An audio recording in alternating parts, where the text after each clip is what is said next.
We all getting along today? You know, it ain't very often in life you get the chance to get something back that you wish you hadn't gotten rid of, and this old WD is one of them. I've had a lot of these old tractors over the years. I bought this one, probably close to 10 years ago. Used it for a few years. Had the Allis Chalmers Quick Connect under it. Never was real happy with those. So I've built a lot of different 3-points over the years for these things, and this was one of my better ones. So I used her there for a couple years as a mowing tractor and did some baling with it. Buddy of mine, his dad needed a tractor, so I let go of it, and afterwards I always regretted it, kind of liked it.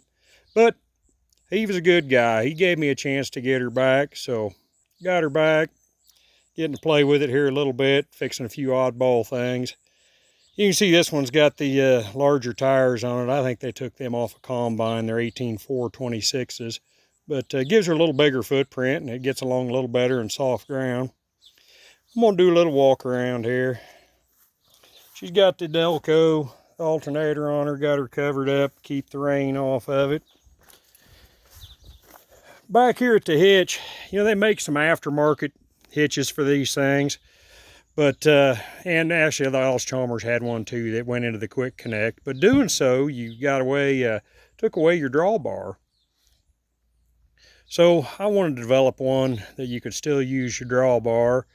And then some of them aftermarket kits just had a clamp that went around here. And that thing would slide back and forth if you were trying to use a slip or a blade, you know, pushing backwards. That thing would jam around sideways and kind of tear things up. So I came up with this idea here. Got her bolted in with some grade 8 bolts. Just built that angle iron and plate. Like I said, she turned out really good. To drop it, the hitch point down a little bit for your third link, I used a piece of square stock, brought it down, seated it out so it fits around the shaft. Just fits on there good and tight. Down here, I didn't buy any lift arms. I just had some old flat stock laying around. So I went to the local farm store, picked me up some link bar ends, welded those in. They look pretty good, grafted them in. The other end, I didn't waste any time or money on those for that end. I just bored holes through the bar and put me some hitch pins on there, welded them in, piece of channel iron, hooked up into the frame. It was pre-existing. Works pretty good.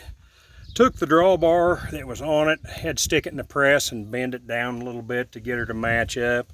But it comes up over that bar, gets in there good and tight. So this way you can switch back and forth. So I had one of them Allis Chalmers twin wheel mowers I converted over to 3-point. So I could mow with that, switch right over to my Ford 3-point rake, and then just go right on over to my old New Holland baler without having to change hitches. It sped things up a little bit. Well, hope this gave you some ideas. Got any questions or comments, be sure and leave them in the comment section. Like and subscribe. I never thought in the world I'd hit over 100 subscribers. I don't know that many people. Y'all have a happy Independence Day, and don't forget what it's all about while you're celebrating it with your families. You know, think about those freedoms that we enjoy and what it takes to maintain them. Y'all have a good one.